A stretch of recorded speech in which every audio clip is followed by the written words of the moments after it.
Salut à tous, on va voir ensemble le fonctionnement de cette vidéo. Donc je vais vous expliquer quel est l'intérêt de la supercherie et comment ça fonctionne. Donc c'est pas très compliqué, hein. Ça fonctionne bien avec un principe d'induction, donc certains l'auront deviné, donc ceux à qui j'ai donné le lien, pour la plupart l'auront trouvé. Donc ça fonctionne avec une transmission d'énergie sans fil. Donc contrairement à ce qu'on pourrait croire, ceci n'est pas du parquet, c'est un faux parquet, et ici on a tout un système de transmission d'énergie sans fil. Oh. Alors, donc on va voir un petit peu comment ça fonctionne. Donc je vais enlever la plaque de bois qui était censée en fait, elle était censée représenter du parquet. Il y en a même certains qui ont cru que c'était le parquet de ma chambre. Enfin bref, donc c'était censé représenter du parquet, et malheureusement il y en a qui ont cru que c'était une table, bon, enfin bref. Et donc à l'intérieur, je vais pousser ça, et ben on a une bobine d'induction. Et ici, donc tout un petit système, donc je ne reviendrai pas trop dessus parce que c'est pas vraiment le but de cette vidéo. C'est surtout d'expliquer plutôt comment c'est à ce niveau-là. Donc ici on a une bobine d'induction, donc comme vous pouvez le remarquer, c'est un système légèrement différent d'induction qu'on peut voir d'habitude, puisque si on regarde des vidéos d'induction sur YouTube, on va plutôt voir des gens qui vont se cantonner à des systèmes très simples. Ils vont jamais vouloir, comment dire, faire mieux que d'autres personnes, toujours à peu près les mêmes choses. On a généralement des gens qui utilisent des grosses bobines et des faibles puissances, donc ils n'essayent pas trop d'innover, ils utilisent un GBF, une grosse bobine, une seconde bobine qui n'est même pas la même que la première, parce qu'ils n'ont pas deux fois la même, qu'ils ont la flemme de la bobiner, et tout ça pour alimenter une petite LED à une distance de 5 cm. Donc en fait, la transmission d'énergie sans fil efficace, qui transmet beaucoup d'énergie, avec ici des petites bobines, c'est pas très connu, ce qui fait que finalement, peu de gens auront pensé à la transmission d'énergie sans fil. Bon, il y en a quand même des bien perspicaces qui ont trouvé. Donc ça fonctionne avec une transmission d'énergie sans fil. Donc, comme vous pouvez le voir, la bobine est vraiment, il n'y a que deux spires, deux tours. Elle fait que 1,50 m de long, donc c'est vraiment une bobine pas très longue. Le but c'était en fait, le récepteur n'est qu'une bobine de 1 spire. Donc je ne pouvais pas me permettre de mettre une grosse bobine, il fallait trouver un système spécial. En fait, ça fonctionne avec une très haute fréquence générée par ce système-là. Je vais juste expliquer un petit peu pourquoi il y a un aussi gros radiateur. C'est parce que je voulais pas que ça fasse du bruit pendant la vidéo, et je pouvais pas me permettre de placer ce système-là loin de la bobine. Donc, parce que c'est un système qui fait que la moindre petite inductance métrique dans un fil fait perdre pas mal d'énergie, on est en très haute fréquence, et donc je pouvais pas me permettre de mettre un long fil entre la bobine et ça. Vous savez bien que le fil envoie autant d'énergie dans l'air que la même portion de longueur que la bobine, donc je ne peux pas me permettre de mettre des fils trop longs entre ça et ça. Et donc pour éviter que ça fasse du bruit, le bruit du ventilateur, donc le ventilateur lui est limité en courant par une résistance de 100 ohms, et pour que dans un régime permanent très long, ça ne chauffe pas trop, j'étais obligé de placer beaucoup de radiateurs, et le ventilateur lui ne fait pratiquement aucun bruit, il tourne au ralenti. Donc le système, oui, vous imaginez bien que des radiateurs pareils, il n'a pas un très bon rendement. C'est sûr que le rendement n'est pas optimisé, c'est pas vraiment le but, donc j'expliquerai par la suite pourquoi le rendement n'est pas vraiment optimisé. Donc je vais faire une petite démonstration. Voilà, ici j'ai un fil, il est assez dénudé j'espère. C'est pour montrer que ça fonctionne, que c'est un système qui peut fonctionner avec une seule spire en récepteur, puisque je n'avais pas l'occasion de faire plus. Donc voilà, ici on a l'alimentation. Oh, ça fonctionne avec le courant. Étonnant. Donc voilà, ça fonctionne, ça consomme environ 60 watts, hein, donc c'est quand même un sacré système. On pourrait récupérer presque 60 watts d'énergie au récepteur, hein, quand même. Donc voilà, ici j'ai branché une ampoule avec un single wire, un seul petit fil. Et donc j'ai juste à placer l'ampoule dans le cercle ici. Donc plus l'air est grand, plus ça fonctionnera. Donc c'est une ampoule incandescence, on peut voir qu'elle s'allume sans problème avec juste ce petit fil. Donc voilà, c'est la démonstration pour montrer que ça fonctionne plutôt bien. Et donc avec les moteurs c'est pareil, sauf qu'une ampoule, ça ne demande pas de courant continu, peu importe la fréquence, ça fonctionne toujours assez bien, c'est simple perte par effet Joule, pas trop compliqué à faire. Pour le moteur il fallait un système de redressage, et donc c'est pour ça en fait qu'il y a ce condensateur et cette diode, je ne pouvais pas m'en passer en fait. Et donc j'ai trouvé une raison, on va dire un peu idiote, pour expliquer pourquoi je les avais mis. Finalement ça paraît même pas con, puisque le fait de mettre des composants électroniques donne un aspect plutôt réussi à la vidéo. On a l'impression que Victor Tattersall a pensé à beaucoup de choses en plaçant des composants électroniques, donc finalement c'était pas gênant d'en ajouter sur la vidéo. mais j'avais vraiment besoin moi de les mettre pour que ça puisse fonctionner, pour redresser le courant tout simplement. Donc c'est une petite capacité, donc ça c'est vrai que c'est la plus petite avant que laquelle ça fonctionne plus pour redresser le courant. Après ça se met à redresser plus très bien, c'est plus suffisant. Et la diode, donc c'est une diode spéciale, hein, c'est une diode de très haute fréquence. C'est une diode Schottky avec une faible tension de seuil, 0,4 volts, qui est faite pour les hautes fréquences. Voilà, donc à ce niveau-là c'est vu.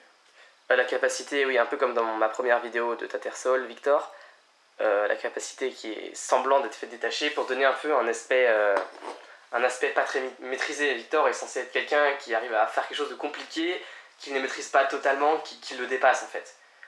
Voilà, tout ça c'est pour que les personnes qui connaissent le moins de choses là-dedans puissent y croire. Donc je vais voir un petit peu le schéma électrique. Donc le schéma c'est celui-ci.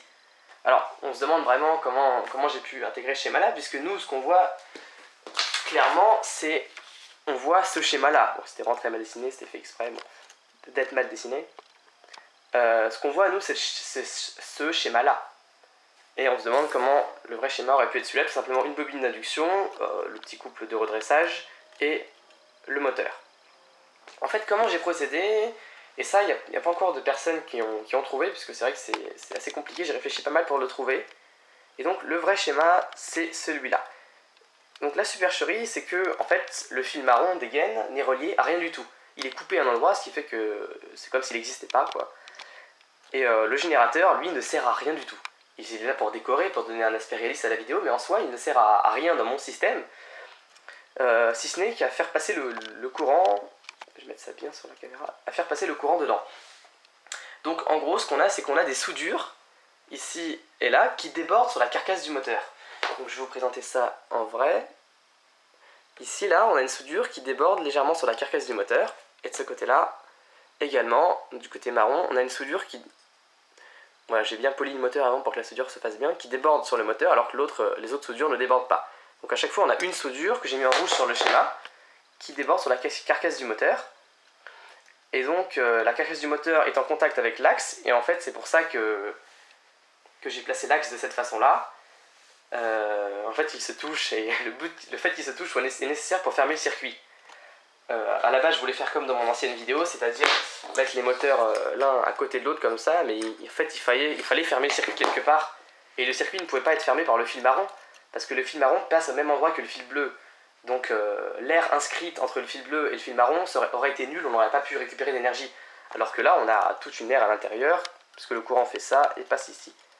Donc voilà, vous pouvez bien voir que le courant va partir de ce qu'on va appeler le plus, ici, il passe là, il passe dans le moteur ici, il passe dans l'axe, il passe dans ce moteur là, il passe dans le fil bleu, il fait un tour complet et il arrive au niveau de la diode. Donc on a vraiment en fait ce schéma là, même si on ne s'en rend pas compte, parce que le fil marron est coupé et qu'il y a des soudures qui dépassent. Donc voilà, ça c'était la trouvaille qui m'a pris pas mal de temps, parce que je comptais faire autrement, comme je vous ai dit, et finalement ça fonctionnait bien. Bon, c'est vrai que l'aspect n'est pas très réaliste, puisqu'il y en a que ça leur a pas trop plu. Dès que je touche, ça se mettait à tourner. Je comptais également mettre une pédale pour faire démarrer l'alimentation, mais déjà j'avais les deux mains occupées, la tête bien occupée, donc c'était un petit peu compliqué. Donc voilà au niveau du principe. Hop, je remonte un petit peu le système. Bon, je vais pas faire d'autres démonstrations aussi peut-être. Donc je vais relier la capacité. Voilà, il faut le faire manuellement. Et donc là, je relie ensemble. Est-ce que le système est allumé? Oui, non. Peut-être. Il faut savoir aussi qu'il y a un sens dans lequel ça fonctionne et un sens dans lequel ça ne fonctionne pas. Ça, je ne l'ai pas dit, je ne l'ai pas fait remarquer dans la vidéo. Donc peut-être qu'il y a d'autres trucs dessoudés depuis. J'ai fait la vidéo hier, hein, je suis le lendemain. Voilà. Donc on voit, quand on est proche de la bobine comme ça, on peut vraiment on entend la puissance que ça peut développer. Voilà, ça peut vraiment développer une puissance assez grande. J'estime à 10 watts la puissance qui peut être reçue par ce système-là. Vous voyez bien? Donc voilà, ça fonctionne comme ça, sauf que bien sûr la bobine est cachée sous une planche de bois. Au niveau du système, donc je disais pourquoi est-ce qu'il n'est pas optimisé, c'est assez simple en fait. C'est que pour avoir un système qui fonctionne correctement, il faut faire ce qu'on appelle un couplage inductif résonant. Donc le couplage inductif résonant, ça correspond tout simplement à avoir une capacité aux bornes de la bobine ici, et également une capacité aux bornes de la bobine réceptrice. Sauf que avec ce schéma-là, pour mettre une capacité aux bornes de la bobine réceptrice, j'aurais dû, je prends un petit condensateur, j'aurais dû placer un condensateur à ce niveau-là, entre les deux moteurs en fait, aux bornes de la bobine émettrice. Et donc, ou à cet endroit-là, quelque part, aux bornes de la bobine. Et donc, ça aurait été quand même compliqué de justifier pourquoi ce condensateur est là. Alors, il aurait été là, voilà, précisément. Il aurait été là avant la diode. Ça m'aurait fait un peu beaucoup à justifier ça, et je pense que des personnes auraient compris que cette capacité-là était en parallèle avec la bobine. Donc, je me suis passé de cette capacité résonante. Donc, je n'ai pas mis de capacité résonante aussi à l'émetteur. Et donc, le rendement, c'est pas ça, quoi. Je ferai une vidéo sur ma chaîne principale, Incroyable Expérience, pour montrer une transmission d'énergie sans fil très efficace. Celle-ci, elle n'est pas très efficace, c'est juste le minimum pour fonctionner. On balance plein de courant et on espère en récupérer un petit peu. Mais bon, c'était juste pour que ça fonctionne, ça fonctionnait, tant mieux. Donc sinon, qu'est-ce que j'ai à dire d'autre? Donc ça fonctionnait plutôt bien. Le système, le rendement n'est pas optimisé, mais il fonctionne. J'ai débranché parce que ça finit par chauffer quand même. 60 watts de consommation pour 15 watts grand maximum récupéré, c'est pas le pied. Sinon, qu'est-ce que j'ai à dire d'autre? Je m'excuse pour tous ceux qui sont québécois. Hein. Vu que j'ai une chaîne principale et que dans le domaine, on est assez connu, j'aurais pas aimé que des personnes nous reconnaissent, même s'il y en a quand même qui nous ont reconnus. J'aurais pas aimé être reconnu. Donc j'ai pris un accent québécois. Donc je m'excuse si un accent québécois, j'aime bien les Québécois, je n'ai rien contre leur accent. C'était juste histoire qu'on me reconnaissait pas, et vu que je trouve que j'ai un accent québécois potable, et ben ça pouvait le faire, même si bien sûr les Québécois ont parfaitement compris que c'était une tromperie. Donc voilà, je pense que j'ai dit à peu près tout ce que j'ai à dire. Ah non, dernière chose, le but. Oh, ça fait bientôt 12 minutes que je filme, enfin bref. Le but de cette vidéo, donc, c'est d'expliquer à des personnes qui connaissent pas grand chose à ces principes-là de physique, que c'est impossible. Donc en fait c'est un argument supplémentaire, parce que j'écrirai probablement un article un jour là-dessus, ou peut-être une vidéo si possible. Pourquoi on ne peut pas faire de mouvement perpétuel, ou de mouvement tout simplement surnuméraire, d'apport d'énergie. Et mon but c'est de montrer que pourquoi les gens y croient, parce que les gens ont envie d'y croire. C'est un peu comme on pourrait dire la religion, les gens ont envie d'y croire, parce que c'est vrai que ce serait cool, ce serait intéressant. Et donc voilà, c'est pour montrer que les gens tombent facilement dans le panneau. Il suffit de leur montrer un exemple dans lequel la faille n'apparaît pas immédiatement. La plupart des gens n'arrivent pas à voir la faille. D'ailleurs, pas tout le monde ne connaît l'existence de la transmission d'énergie sans fil.